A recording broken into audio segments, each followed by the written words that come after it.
कळावं माणसाला, बोलल्याला कळावं, आहे का नाही.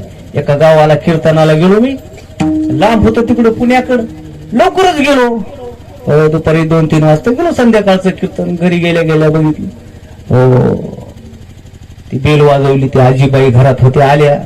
महाराज आली का म्हणलं, हो आलो आलो आलो, या या या या. सोफा सीटवर बसलो, म्हणजे चहा पाणी काय म्हणलं, काही बी चालतं म्हणलं, काही बी होतं, भूक बी लागली म्हणलं मला.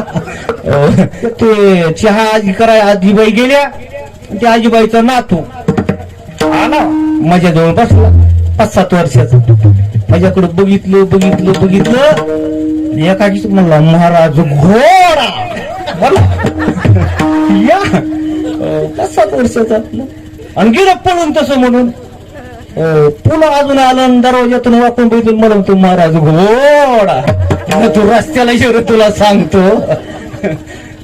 2-3 वेळेस म्हणलं महाराज, आता काय नाईलाज झाला. ती आजीबाई चहा घेऊन आल्या, चहा दिला, त्या आजीच्या महाग आलं ना ते, आणि वाकून म्हणतोय पुन्हा अजून, महाराज घोडा. आजीबाईला राग आला ना, महाराजाला असं म्हणत.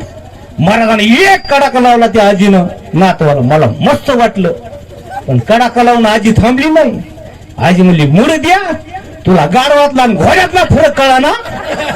कळावा महाराज बोललेलं, ऐका नाही बोललेलं कळावा. तसाच गावाकडं महाराज कीर्तन पडलं कोण. मला वाटतं लय जणांना नाही कळालं, आता सकाळी सांगा विठ्ठला.